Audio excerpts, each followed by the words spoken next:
Assalamualaikum warahmatullahi wabarakatuh. Perkenalkan, nama saya Selvi dengan NIM 2017 dengan akhir 032. Di sini saya akan menjelaskan tentang prosedur pendirian kantor hukum, yang dimana untuk memenuhi tugas mata kuliah manajemen law firm kelas F. Oke, sebelum itu yang saya hormati Ibu Tino sebagai dosen pengampu manajemen law firm. Baik, next. Bahwa sebelum masuk ke intinya pendirian kantor hukum, pertama saya akan menjelaskan tentang persekutuan firma. Persekutuan firma adalah setiap persekutuan perdata yang didirikan untuk menjalankan perusahaan dengan nama bersama, yang dimana termuat dalam pasal 16 Kitab Undang-Undang Hukum Dagang. Selanjutnya, adapun yang dimaksud dengan persekutuan perdata ialah perjanjian dua orang atau lebih mengikatkan diri untuk memasukkan sesuatu ke dalam persekutuan dengan maksud untuk membagi keuntungan atau memanfaatkan yang diperoleh karenanya. Selanjutnya, di sini saya akan mendirikan kantor hukum di Kabupaten Situbondo.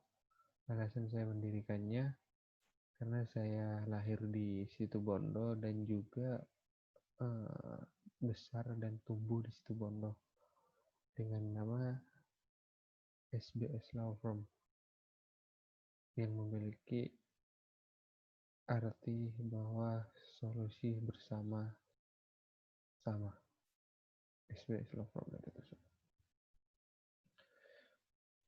Selanjutnya, visi dan misinya adalah visi dari kantor hukum saya atau SBS Law Firm memiliki visi untuk menjadi salah satu penegak hukum yang menjamin kepastian hukum serta berperan aktif menciptakan keharmonisan, kejujuran dan transparansi dan juga mengedepankan rasa keadilan.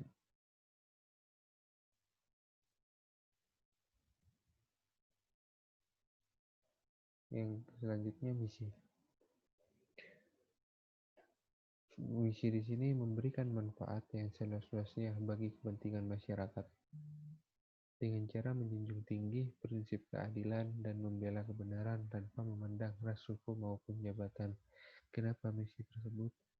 Ya karena kebanyakan rumor atau yang beredar di masyarakat tanpa ada money tidak akan dibela. Memang persekutuan ini membutuhkan uang, tapi kan keadilan butuh juga. Sedangkan visi, saya belum menjelaskan, saya jelaskan kembali bahwa visi yang saya kembangkan atau saya buat ini harus menciptakan keadilan, dan di samping itu melihat dengan kepastian hukum yang sesuai atau seimbang. Selanjutnya, struktur organisasi. Direktur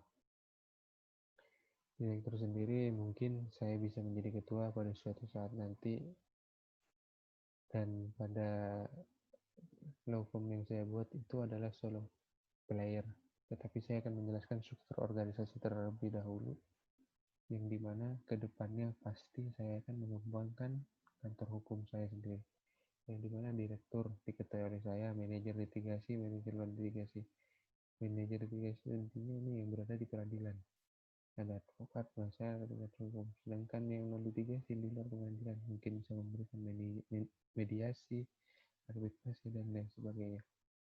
Yang selanjutnya manajer marketing, yang dimana ini pemasaran atau menarik pelanggan untuk datang ke kantor, baik dengan baliho, brosur atau di internet tersebut. Yang selanjutnya keuangan, yang ini mengurus terkait tentang keuangan, misalnya dari para advokat itu berapa persen, terus keuangannya dikelola untuk membeli ini ATK dan lain sebagainya, dan juga untuk membayar para paralegal atau supervisor administrasi dan para umum. Yang di sini seperti kurir dan lain sebagainya atau pengantaran dokumen. Ini cita-cita saya atau kantor hukum saya pada suatu saat nanti.